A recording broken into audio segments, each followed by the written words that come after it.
Hi guys, welcome back to my YouTube channel D U scholars.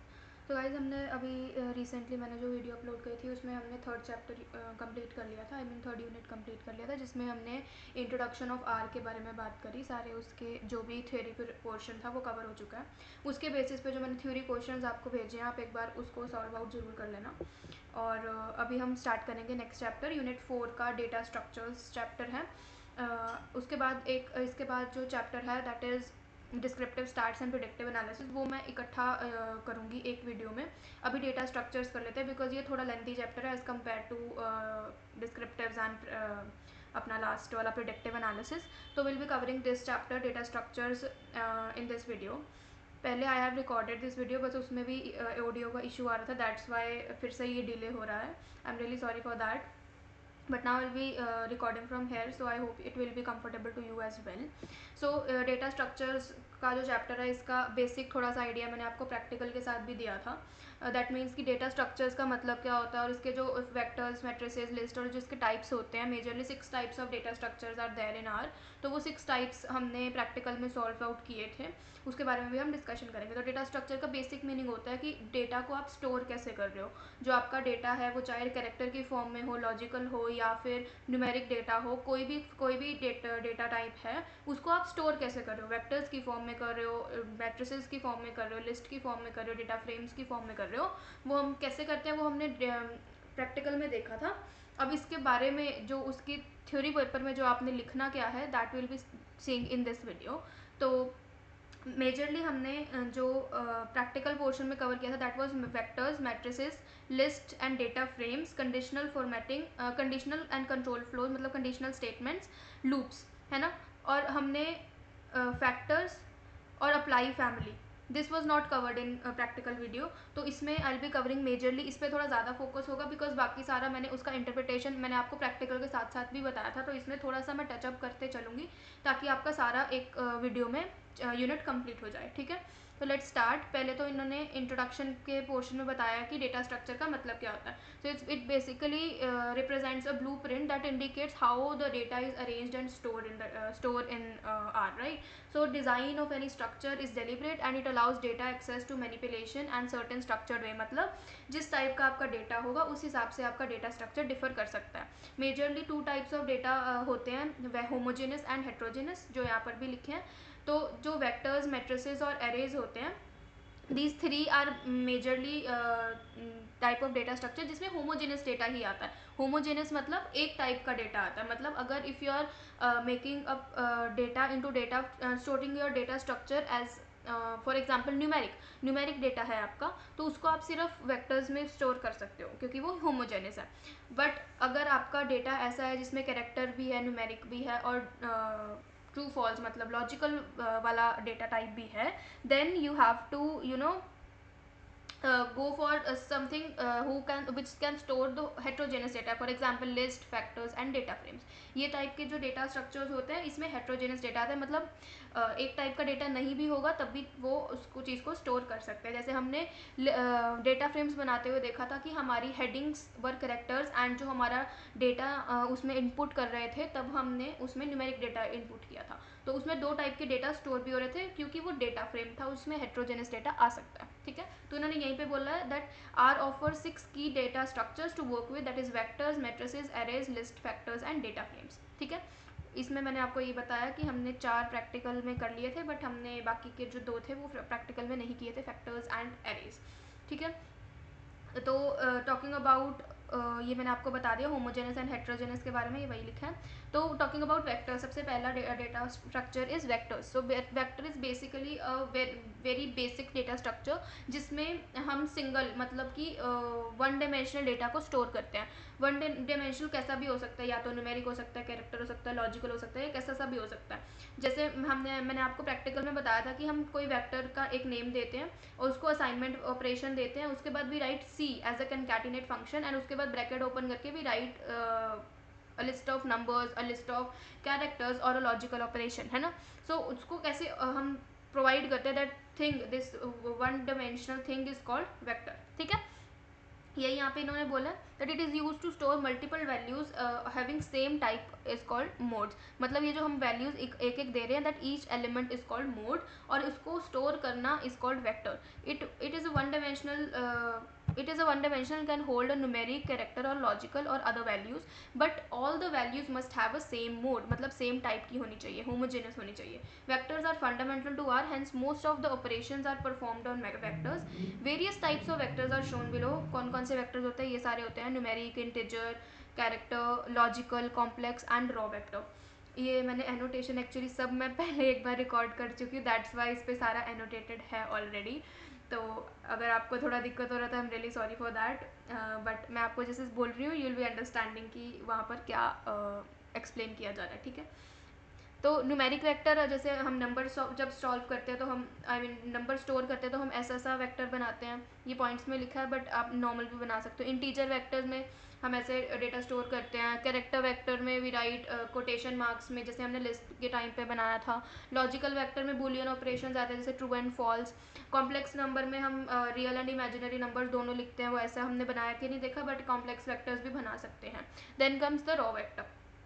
It store the raw bytes often use for low level of programming. Programming language में जो vectors use करते हैं वो raw vector होता है। Then creating a vector, तो create करने के लिए सबसे पहले तो vector we need a concatenate का फंक्शन। कनकैटिनेट का C we write so that the vector के जितने भी एलिमेंट्स हैं that is read as one vector के एलिमेंट, राइट। तो also the vector is stored, what vector are stored continuously in memory just like arrays in C. तो ये सी language के साथ कंपेयर कर रहे हैं आर को, तो उसमें अरेज होते हैं सी में, जैसे हम यहाँ पर वेक्टर क्रिएट कर रहे हैं। Hence the size of vector is determined at the time of creation. मतलब जो उसकी लेंथ होगी वो तब उसका उस टाइप से ही डिसाइड होता है। Then any modification to the vector will lead to reassignment. Reassignment का हमने एक बार टॉपिक भी किया था कि हम रीअसाइन कैसे करते हैं, उसको चेंजेस उसमें मैनिपुलेशन कैसे करते हैं वेक्टर्स में, है ना। तो वो एक प्रैक्टिकल वीडियो में भी I have covered that. Code to create the vector, ये कोड है इसका, you can go through that. अगर आपको आपका प्रैक्टिकल हो चुका है तो आपको ये पता होगा, अगर नहीं हुआ है तो एक बार आप रिवाइज कर लेना। जो प्रैक्टिकल वीडियो है यू कैन वॉच दैट, उसकी आर स्टूडियो करके मेरे चैनल पे प्लेलिस्ट है, यू कैन वॉच दैट, और उसमें मैंने सारे कोड्स एक्सप्लेन किए हैं, ठीक है, with explanation. Another point to note is concatenate function, मैंने आपको बता दिया, वही उन्होंने रिपीट किया है। देन टॉकिंग अबाउट कौन कौन से ऑपरेशंस हम वेक्टर्स पे कर सकते हैं। सबसे पहले तो हम लेंथ देख सकते हैं वेक्टर की दिस फंक्शन के साथ। Then indexing and subsets. Indexing and subset होता है जो मैं आपको प्रैक्टिकल में बता रही थी कि जब हम पोजीशंस डिफाइन करते हैं using square brackets, that's called indexing. But वही स्क्वायर ब्रैकेट के अगर हम एक एलिमेंट का पोजीशन डिफाइन करें, जैसे यहाँ पर आप देख सकते हैं कि इन्होंने ये वेक्टर बनाया 5, 3, 23, 4 एंड 26, राइट, ये इनका वेक्टर है, और उन्होंने प्रिंट करवाया सेकेंड एलिमेंट। स्क्वायर ब्रैकेट दिया है तो मतलब सेकेंड एलिमेंट प्रिंट करना है, मतलब 3 प्रिंट होना चाहिए, यहाँ पे 3 लिखा है तो 3 प्रिंट होना चाहिए। और वही अगर हम ज़्यादा, एक से ज़्यादा पोजीशनिंग देते हैं वेक्टर्स को, जैसे यहाँ पर इन्होंने पोजीशन दी 2 to 4, मतलब 2, 3, 4, ये 3 वेक्टर्स प्रिंट आउट होने चाहिए। 2 सेकेंड, थर्ड और fourth position of vectors print होने चाहिए out of this V1, then that's called subset. मतलब इस पूरे सेट में से when you pick out some common elements जिस जो आपको नीडेड है, then that is called subset of that vector. तो वही इन्होंने किया। उसके बाद प्रिंट का फंक्शन देके they have printed this x, मतलब ये 2, 4 और 2, 3, 4 वाली पोजीशन, मतलब 2 is 3, 23 एंड 4, ये this will be the output. So this will give you 3 जो हमने फर्स्ट वाला किया था, second position is your 3 and then 3, 23 and 4 as your output. You can also give negative index to omit that value, मतलब negative मतलब इसमें से एक वैल्यू आप निकालने के लिए यू कैन जस्ट राइट -2 लिखोगे तो ये 3 वाला हट जाएगा, तो 5, 23, 24 and 26 will be your output, ठीक है। तो ये ऐसे इन्होंने एक्सप्लेन किया है इंडेक्सिंग एंड सबसेट, ये हम कर चुके हैं ऑलरेडी। उसके बाद we come about to the applying the filtering option to the vector logical by applying the logical expression that return true और false for each vector, output is given by true और false. मतलब true और false के value में जब हम देखते हैं फिल्टर वेक्टर का जो ये फंक्शन है VEC, दैट सेज कि वेक्टर अगर 25 से ज़्यादा है देन कम्स टू ट्रू, और अगर लेस है तो फॉल्स। ये भी हमने किया है ट्रू फॉल्स वाला, you can check out the practical video, उसमें you can get the output की ये कैसे वर्क करता है।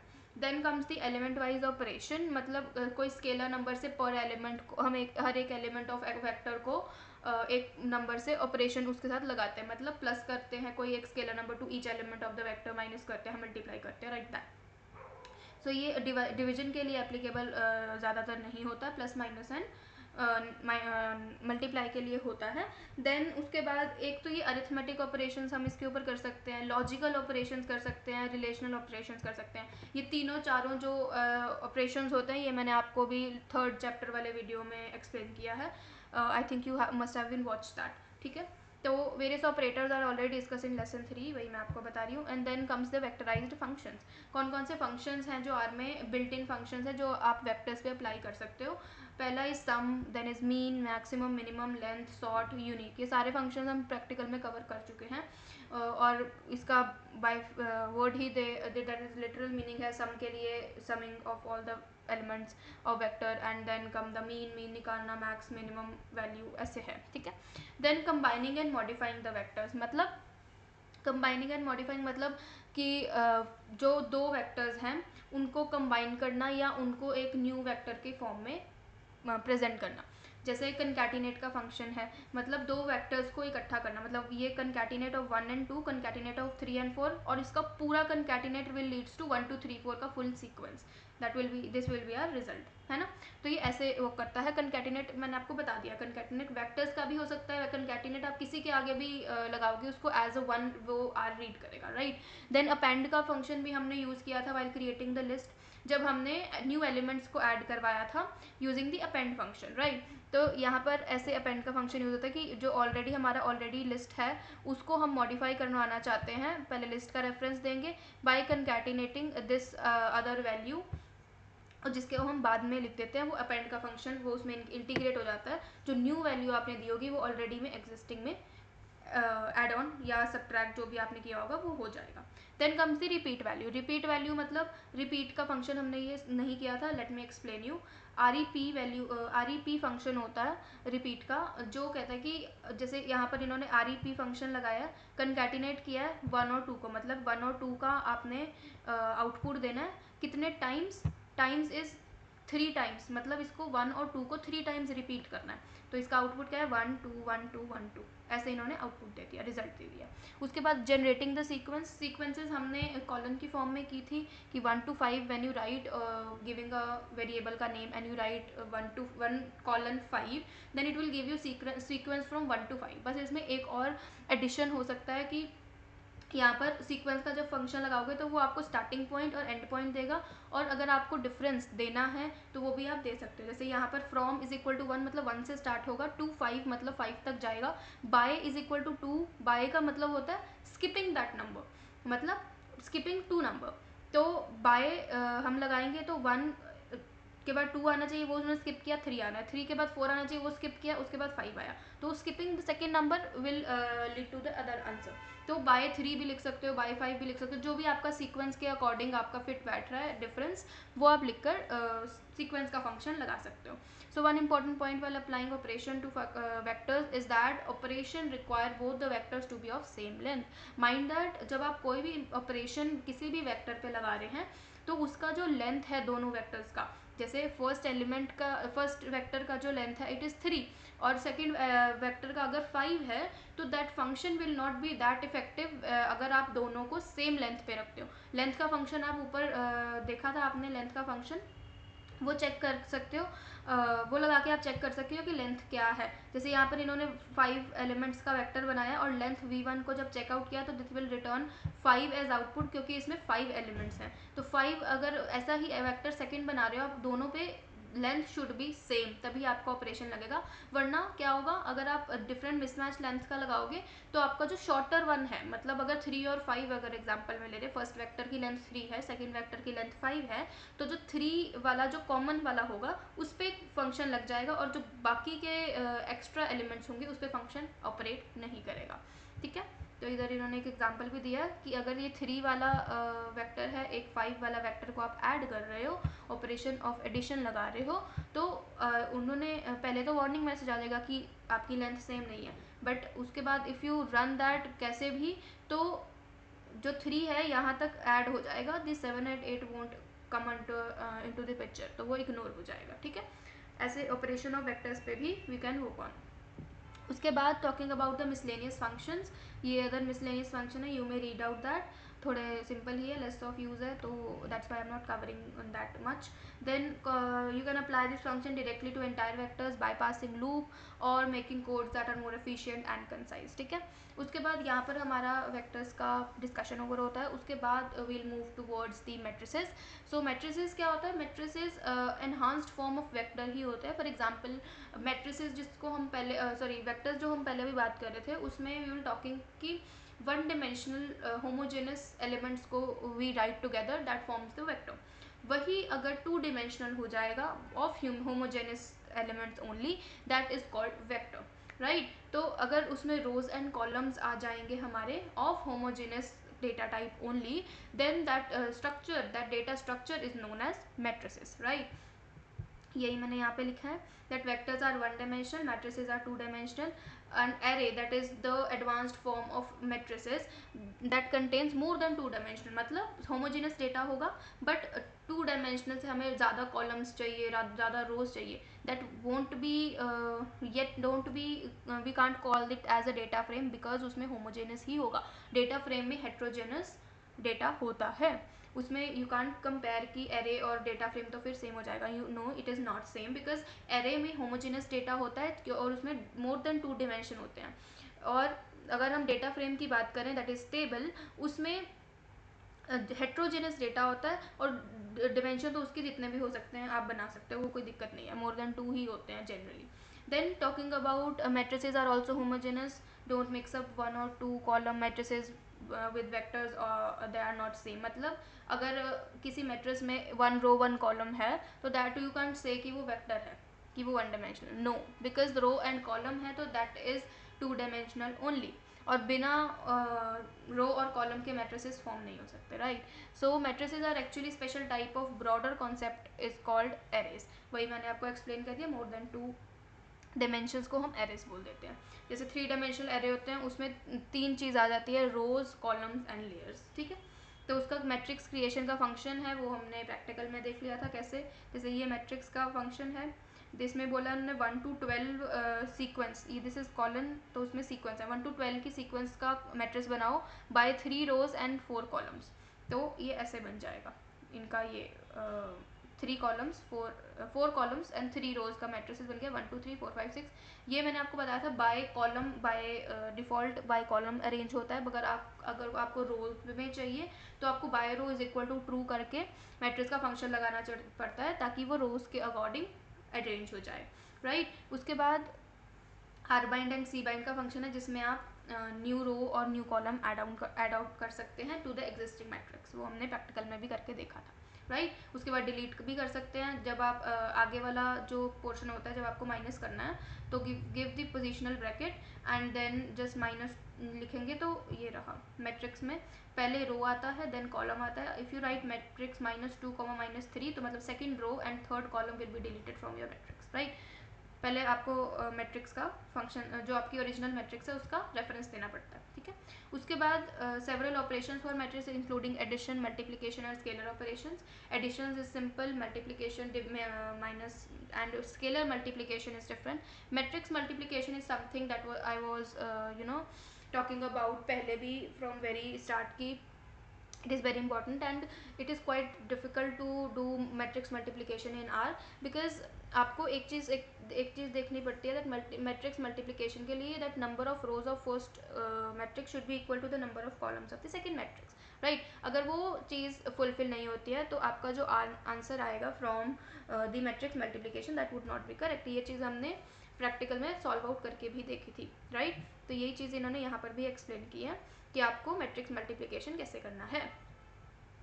So as you all have noticed that the arithmetic multiplication and metric multiplication are two different functions. So okay, so arithmetic multiplication is something कि हमने जो practical में किया था by the name of scalar multiplication, मतलब कोई एक particular scalar number से एक स्टैटिक नंबर से पूरी मैट्रिक्स को मल्टीप्लाई करना। So that's something we have already covered about.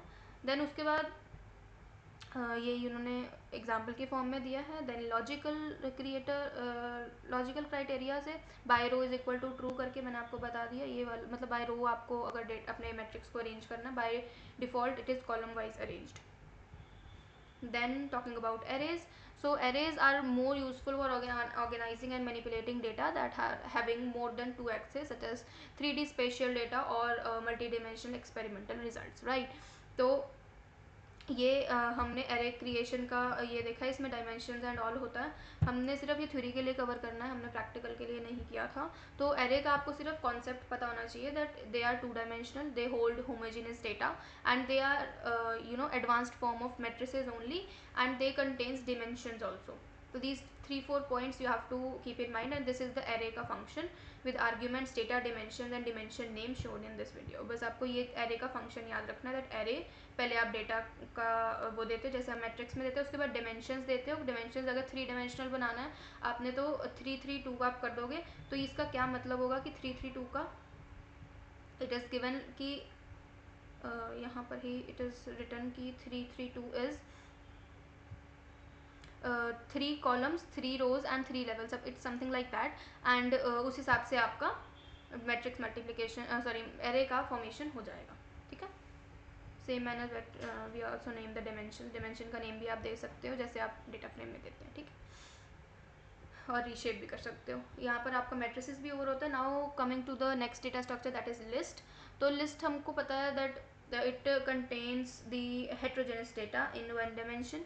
और इसका मैंने आपको एक एग्जांपल दिया था. If a teacher is making a list of students, उसमें उसने अपने रोल नंबर्स और नेम ऑफ द स्टूडेंट लिखने. तो रोल नंबर्स आर जनरली अपना numeric data and names will be character. तो यहाँ पर हेट्रोजेनिटी आ गई. And that in that case that person that the teacher will be making a list of students, right. वैसे ही are में we can make a list जिसमें numbers, character, vectors, matrices, all kinds of data can be integrated and it provides flexibility also, right. So a list is useful for organizing complex data where different types of data may coexist. In R, lists are frequently used and not only for storing the results of statistical model but also organizing the heterogeneous data. और list के function ये है, हमने देख लिया था list का function क्या होता है और ये कैसे work करता है. देन अगर हम ऐसे लिस्ट बनाएंगे that 42 hello and concatenating 1 2 3, then it will generate a list that has integer, string and a vector, right. string is character only. तो यहाँ पर इन्होंने बना के दिखाया कि number is equal to this, text is this, vector is this. यहाँ पर ये ऐसी हेडिंग आ जाएगी, मतलब ये जो नंबर है उसके नीचे 42 आ जाएगा, टेक्स्ट के नीचे हेलो आ जाएगा. ये हमारा देखो आउटपुट ये ऐसे आ जाएगा. तो ये हम कर चुके हैं लिस्ट वाला फंक्शन. यहाँ पर आप देख सकते हैं यही इन्होंने इंडेक्सिंग, सबसेटिंग और एक्सेसिंग एलिमेंट्स में भी बताया कि हम डॉलर साइन से we can access to the elements, right. Length भी चेक कर सकते हैं, ऐड डिलीट भी कर सकते हैं एलिमेंट्स का. Then talking about factors. Factors कुछ ऐसी चीज़ें जो हमने प्रैक्टिकल में नहीं की. तो फैक्टर्स का मतलब क्या होता है. So factors are usually vectors का एक एडवांस्ड फॉर्म इज फैक्टर्स. तो वेक्टर्स को when you know provide a category, vectors को आप कैटेगराइज कर देते हो, then it turns out to be the factor. जैसे यहाँ पर लिखा है इन्होंने that factors are another type of R objects that are created by using vectors. It stores the vector as well as record the distinct values in that vector, that is called level. मतलब factors में जब हम data input करते हैं as a vector, but उसमें एक new चीज़ हम element को ऐड करते हैं दैट इज लेवल्स. मतलब यहाँ पर अगर आप एग्जाम्पल में देखोगे, और ज़्यादातर ये नॉमिनल और कैटेगोरिकल डेटा के लिए ज़्यादा यूज़ होते हैं फैक्टर्स.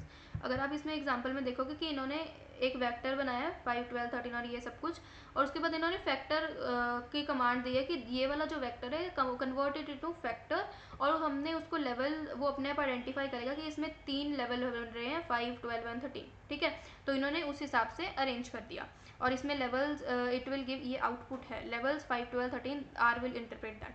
बट अब इसमें अगर हमने मॉडिफिकेशन करनी है तो फैक्टर्स में मॉडिफिकेशन का कॉन्सेप्ट इज समथिंग जो आपको समझना ज़रूरी है, और ये चीज़ कवर नहीं हुई थी पहले कि अगर you are modifying this X का वेक्टर, अगर तो आप ये सिर्फ वेक्टर मॉडिफाई करोगे तो यू कैन ऐड और delete anything from that by mentioning its position by putting the square bracket and just writing minus negative sign in front of that element would be removed, any addition would be you want to make, then also it can be made easily. But if you want a factor to be modified, then उसमें आपको levels का ध्यान बहुत ज़्यादा रखना पड़ेगा. For example यहाँ पर इन्होंने क्या किया कि ये जो फैक्टर इन्होंने बनाया, फैक्टर को कन्वर्ट, वेक्टर को फैक्टर में कन्वर्ट कर दिया, इसमें से इन्होंने सेकंड एलिमेंट को चूज़ किया एंड दे सेड कि change this second element of vector into 5.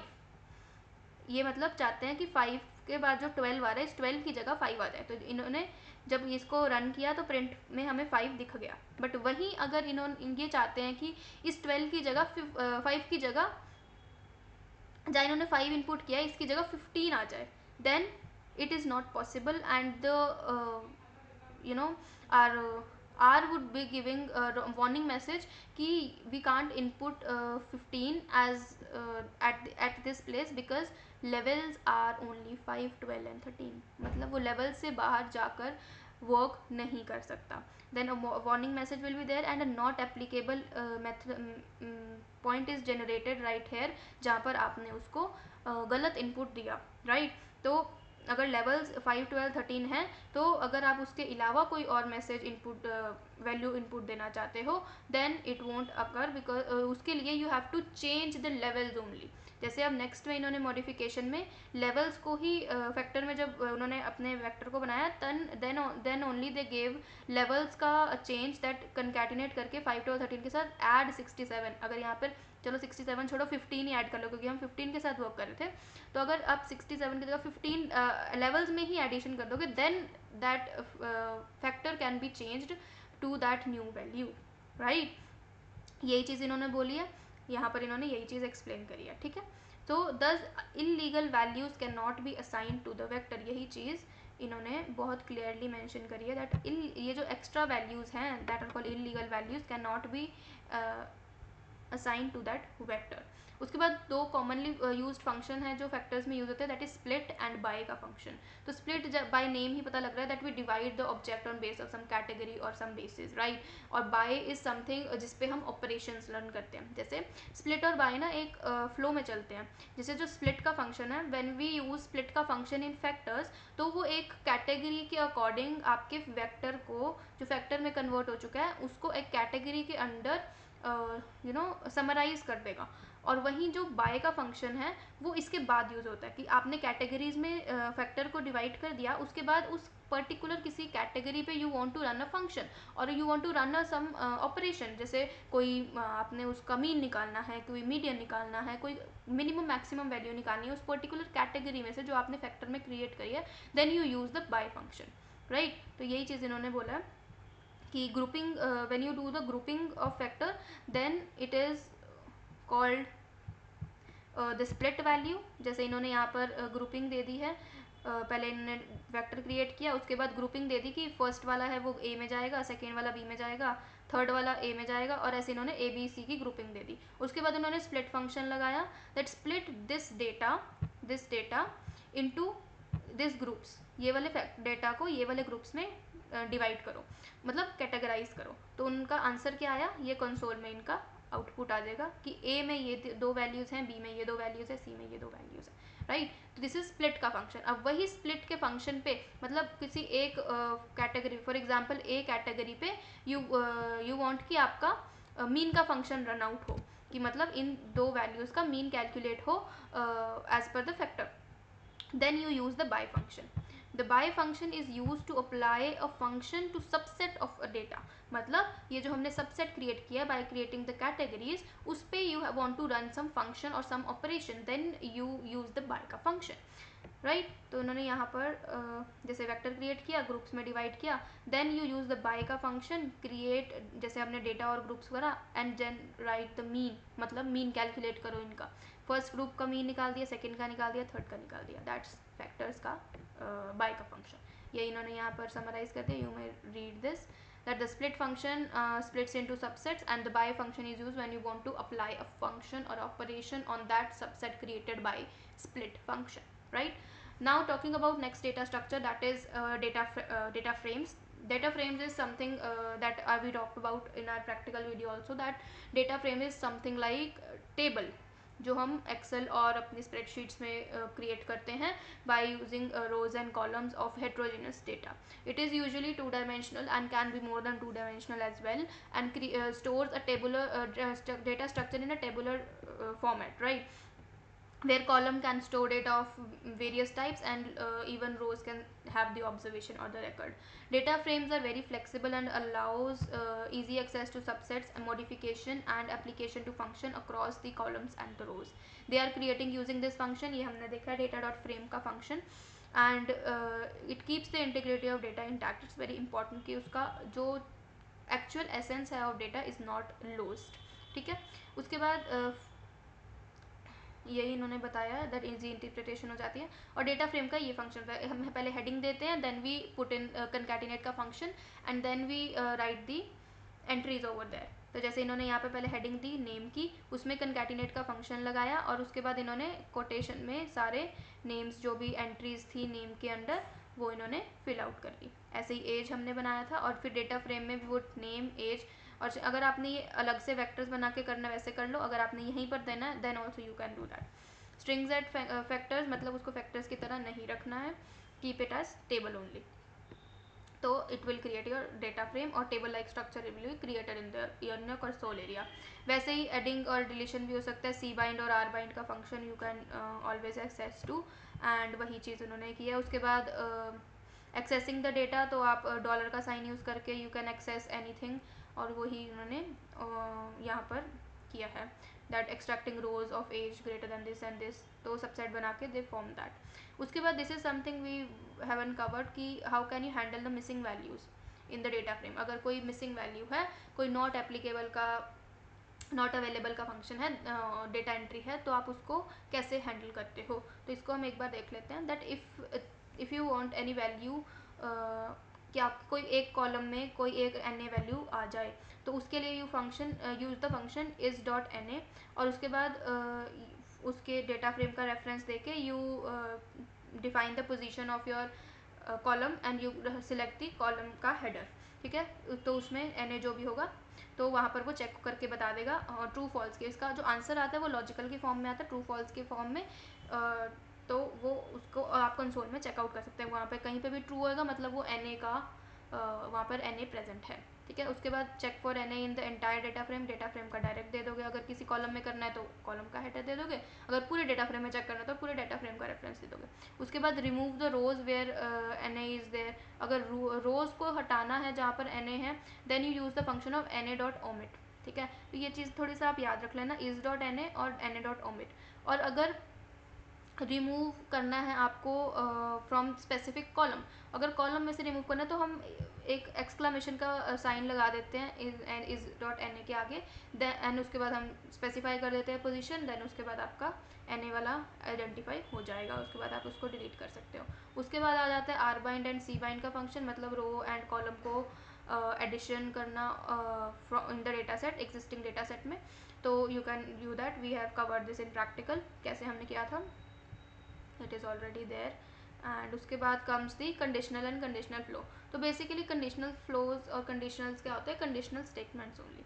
तो कंडीशनल स्टेटमेंट जो मैंने आपको बताया था कि क्या होता है, कि if you give a condition to R, कि ये कंडीशन जब तक फुलफिल हो रही है, then you give me a particular answer, right. तो इफ़ एल्स एंड स्विच की थ्री मेजरली कैटेगरीज होती हैं जो कंस्ट्रक्ट्स होते हैं, जो आर में as a conditional statement use होते हैं।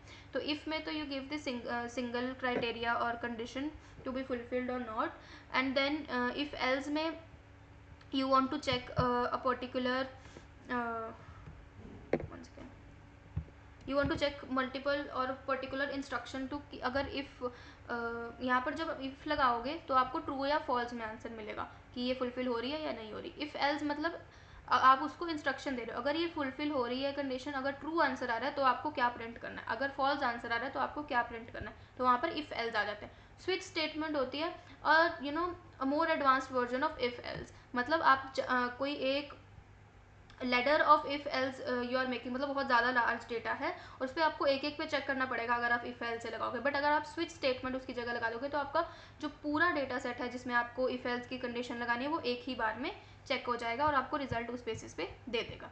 तो यहीं पे इन्होंने ये भी ही बोला है that if statement in are is the simplest form, जो आपको ट्रू या फॉल्स में आंसर देती है, और इसका ये है ऑपरेशन, और ये आप देख सकते हैं। उसके बाद if you want to give a code that should execute some instruction, मतलब ट्रू या फॉल्स को फुलफिल करे, तो ट्रू या फॉल्स का आंसर आना चाहिए। देन आप इफ एल्स यूज़ करते हैं।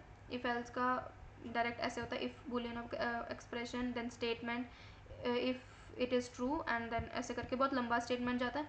और भाई आपको मल्टीपल एक्सप्रेशंस एग्जीक्यूट करवाने हैं, then you use switch statement. तो ये स्विच स्टेटमेंट का ऐसा कुछ जाता है, ठीक है। और ये कुछ एग्जांपल्स है स्विच स्टेटमेंट के। तो ये कोड है स्विच स्टेटमेंट का, ठीक है। उसके बाद टॉकिंग अबाउट लूप्स। तो लूप्स इज समथिंग हम जिसमें थोड़ा दिक्कत कर रहे थे। लूप्स का हमारा एरर आ रहा था of the code, and someone commented कि आप एक बार अपना कोड चेक करिए, मुझे वहाँ पर दिक्कत दिख रही है। तो मैंने चेक करा, एंड उसमें हमारी सबसे बड़ी दिक्कत थी कि हम यहाँ पे आई इन आइटरेशंस लिख रहे थे, जबकि हमारा जो वेक्टर था नंबर का, वहाँ पे नंबर्स या फिर उनका टाइप ऑफ लिख के you have to check out, तभी वो लूप रन करेगा, ठीक है। तो लूप्स बेसिकली होता क्या है कि it is a block of code जो एग्जीक्यूट होता है रिपीटेडली। लूप मतलब रिपीट पे चलता है for a particular code. For loop होता है एक iteration over sequence of elements.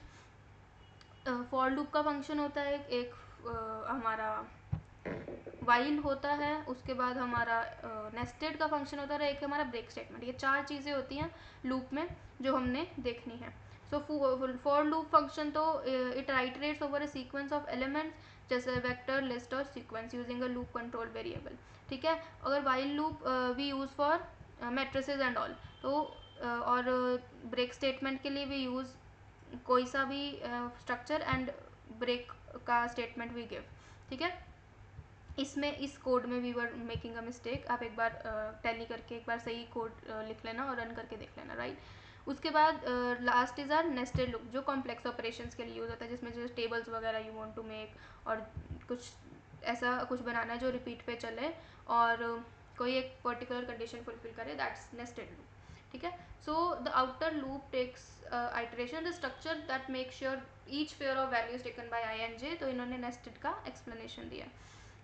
उसके बाद दे टॉक्ड अबाउट ये रहा। सो एक तरह से ये जिस्ट है इसका लूप्स का, that loops are very helpful while automating the repetitive task. For loop iterate करता है over elements in sequence, while loop continues like elements in sequence मतलब वेक्टर्स और लिस्ट वगैरह को you want to make a loop उसमें, तो for loop use करेंगे। उसके बाद if you want to execute a specified condition जो ट्रू है, then you use the while loop. Then उसके बाद इफ़ यू वांट कि वो जो स्टेटमेंट ट्रू है उसके लिए एक पर्टिकुलर एंड भी हो, you want to make a break statement, तो you use the break statement after that while loop, and उसके बाद वो स्टॉप हो जाएगी after your condition is fulfilled और नॉट, राइट। और उसके बाद नेस्टेड इफ आ गया। Although loops are very general, R's vectorized operations and apply family functions are more faster than loop. तो loops are very general, बहुत कम use होते हैं एक तरह से, जबकि जो अप्लाई फैमिली है जो हम आगे कवर करेंगे अभी नेक्स्ट टॉपिक ही है, वो ज़्यादा यूज़ होता है एज़ कम्पेयर टू लूप, जो कस्टमाइज्ड ऑपरेशन करने में आपकी हेल्प आउट करता है, राइट। सो अप्लाई फैमिली क्या होती है?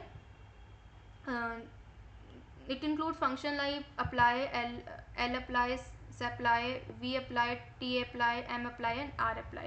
These 5-6 functions are there that are very useful and powerful feature of R that provides alternatives to loop for providing the applying the function. ठीक है, वो हर टाइप के डेटा स्ट्रक्चर पे work करते हैं. They are generally more concise and they can improve the code by code readability and perform for vectorised operation. तो loops कभी कभी स्लो आउट हो जाते हैं, और जो वेक्टराइज फंक्शन अप्लाई फैमिली के हैं that works much better than that, ठीक है. तो अप्लाई फंक्शन से आप मैट्रिक्स और एरेज पे वर्कआउट कर सकते हैं कोई पर्टिकुलर ऑपरेशन, ठीक है. और उसके बाद एल अप्लाई का फंक्शन है, इसका ना आउटपुट का डिफरेंस होता है. When you apply lapply का फंक्शन, तो each element you are applying of list, किसी भी एक एलिमेंट ऑफ लिस्ट पे आप जो अगर कोई फंक्शन अप्लाई कर रहे हैं तो उसका आउटपुट कैसा आएगा? एल अप्लाई आप जब लगाओगे तो आपका आउटपुट एज अ लिस्ट आएगा. लिस्ट मतलब एक सिंगल वन डायमेंशनल डेटा में आपको आउटपुट मिल जाएगा. ऐसा डेटा का आउटपुट मिलेगा, चाहे आपका जो वेक्टर है जो आपका डेटा स्ट्रक्चर ऑलरेडी एग्जिस्टिंग है जिस पे आप लगा रहे हो, वो चाहे जो सा भी मर्जी हो, एज अप्लाई अगर आप अप्लाई करेंगे हमारा फंक्शन, तो आपको जो फंक्शन है उसका जो आउटपुट मिलेगा वो एज अ मैट्रिक्स या फिर एज अ वेक्टर मिलेगा, ऐसा मिलेगा एज अ मैट्रिक्स। और अगर आप वी अप्लाई फंक्शन यूज़ करते हैं तो वहाँ पे आपको एक कस्टमाइज आउटपुट का ऑप्शन मिल जाता है कि आपको कैसा आउटपुट चाहिए। तो वी अप्लाई में आप जब अपना डेटा स्ट्रक्चर का रेफरेंस देके फंक्शन अप्लाई करने को कहते हैं, उसके बाद दे गिव यू ऑप्शन कि आपको कैसा डेटा चाहिए, न्यूमेरिक वन मतलब आपको लिस्ट में चाहिए या कैसे चाहिए, वो उसका अलग सिस्टम है। उसके बाद tapply functions to subsets of the vector, मतलब 3 इनपुट्स लेता है, vector, factors and then function to apply, आप कौन सा फंक्शन अप्लाई करना चाहते हैं। जैसे बाय हमने अभी उसमें देखा था एरे में, वैसा ही है टी अप्लाई। उसके बाद mapply is multiple arguments अगर आपको देने हैं तो ये लगाते हैं। और उसके बाद आर अप्लाई नेस्टेड लिस्ट के लिए यूज़ होता है। एंड ये थोड़ा ये है table, you can refer this, इसमें पूरी अप्लाई फैमिली कंप्लीट है, ठीक है। Then with this our chapter is over and unit 4 is half over, half is our descriptive stats, वो I will be covering with next unit, unit 4 and unit 4 का half portion and unit 5 complete, that is predictive and textual analysis, that will be covering in one coming more video. And उसके बाद आपका theory portion of R is also over. And I hope आपको ये समझ आया होगा। और आपको कोई डाउट है, let me know in the comment section. Do subscribe to the channel and share it with your friends ताकि सबका भला हो। Thank you so much.